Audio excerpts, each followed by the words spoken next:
ចូលរួមអបអរសាទរដល់បងប្រុសបងស្រីដែលបានទិញផ្ទះលេខពិសេសក្នុងតម្លៃមហាពិសេសទាំងពីរផ្ទះនៅក្នុងខែនេះគម្រោងបូរីហេងហ៊ីងស៊ីធី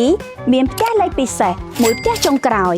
តម្លៃប្រហាក់ប្រហែលនឹងផ្ទះលេខពិសេសមុនផងដែរ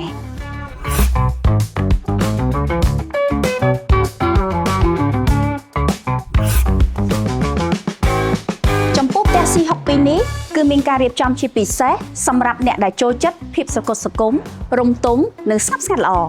សម្រាប់អតិថិជនដែលចង់ទិញផ្ទះនៅក្នុងតម្លៃមហាពិសេសនេះសូមប្រញាប់រើសរាន់ឡើងជាពិសេសមកទស្សនាផ្ទះគំរូពិតនៅក្នុងខែនេះនឹងទទួលបានកាដូអនុស្សាវរីយ៍ជាច្រើនភ្លាមនិងបានបំពេញសន្លឹកឆ្នោតមានឱកាសឈ្នះ iPhone 16 Pro Max ព្រមទាំងរង្វាន់ផ្សេងៗជាច្រើនទៀតសម្រាប់ព័ត៌មានលម្អិតសូមទំនាក់ទំនងមកកាន់ការិយាល័យលក់របស់យើងឥឡូវនេះសូមអរគុណបុរីហេងហៀងភាពថ្កុំថ្កើងសម្រាប់ការរស់នៅនិងប្រកបអាជីវកម្ម